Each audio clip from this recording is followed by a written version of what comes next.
messieurs, merci de nous regarder partout dans nos machines et c'est environ bienvenue dans cette interview exclusive en début de la semaine. Il reçoit pour vous une grande personnalité de la ville de Lubumbashi qui a présenté ses lettres de Kitenge. Il est ici sous les labels de l'UDPS, parti présidentiel. Maître, bonjour et bienvenue. Merci, bonjour.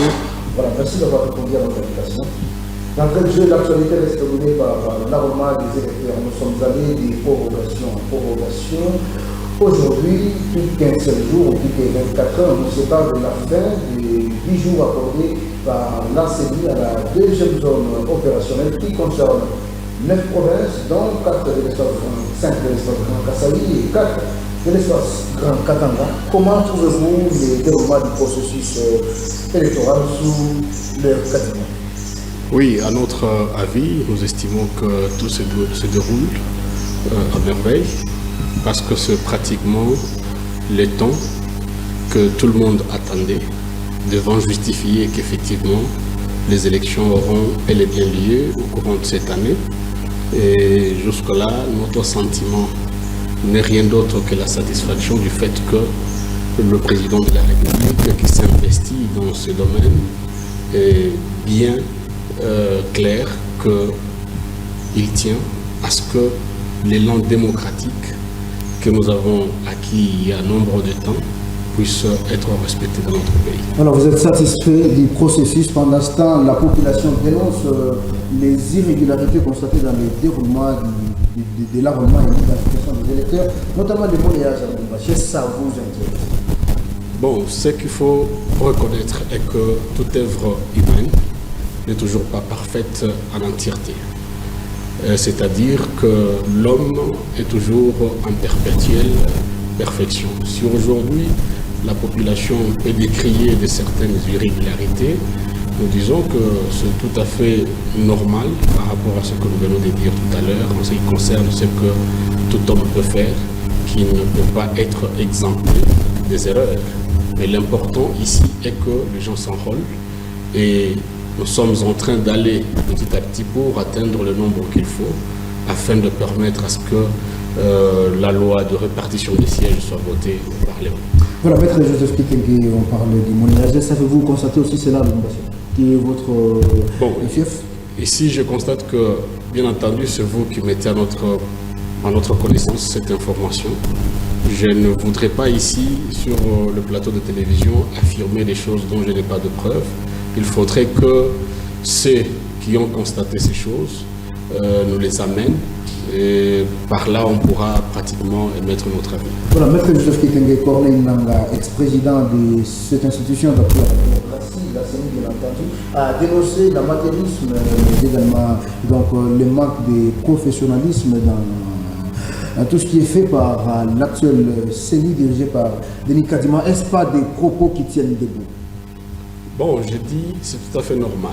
Et ici, il faut considérer le concept normal qui n'est pas synonyme du bien. Donc, c'est-à-dire, Nanga est un citoyen congolais qui, après avoir géré cette CENI, estime aujourd'hui émettre son avis allant dans ce sens. Mais je crois que la CENI, qui est dirigée actuellement par Denis Kadima, a pu réagir à ces propos. C'est tout à fait normal dans une démocratie qu'une personne s'élève pour émettre les critiques sur les autres. Est-ce que nous réellement assisté à de bonnes élections au regard de toutes ces imperfections? Bon, ce qu'il faut souligner et accepter est que même dans le monde entier, les élections posent toujours problème, même dans des pays plus développés que nous, notamment les États-Unis. Vous avez appris récemment l'élection pratiquement de Donald Trump qui avait posé des problèmes. En France, partout ailleurs, il y a des problèmes. Mais ce qu'il faut retenir est qu'aujourd'hui, nous sommes dans un processus qui est pratiquement inclusif et tout le monde y est invité. La preuve en est que tout le monde s'est enrôlé, tous les acteurs politiques se sont alignés dans ce processus pour qu'effectivement les élections à venir puissent conserver tout le monde. Maître Joseph Kitenge, avant de parler de votre candidature, parlons d'abord de la loi Tchani. La loi Tchani qui a rencontré le président de l'Assemblée nationale le week-end dernier. Il a rencontré Christophe Mbosso pour que sa proposition de loi sur la congolité soit alignée au cours de cette session ordinaire de mars. Juriste de formation, que vous êtes cadre du parti présidentiel, quelle est votre position par rapport à cette proposition de loi? Êtes-vous pour ou contre? C'est une proposition de loi qui s'inscrit dans la logique des missions attribuées à l'Assemblée nationale. Si aujourd'hui un citoyen congolais réfléchit sur une loi qui puisse être adaptée selon lui aux réalités actuelles de notre pays, nous ne voyons aucun inconvénient. Il appartient aujourd'hui à l'Assemblée nationale de pouvoir faire son travail. C'est aux députés de pouvoir décider sur le sort de cette proposition de loi. S'ils vont la voter, tant mieux. S'ils ne vont pas la voter, tant mieux. Nous ne sommes pas encore, nous personnellement, à l'Assemblée nationale. Non, mais vous savez, aujourd'hui, la loi Tchani, ce n'est pas, même l'a bien expliqué, ce n'est pas une loi qui porte sur la congolité comme on prétend le dire. Tchani a été clair dans ses explications parce qu'il en est l'auteur.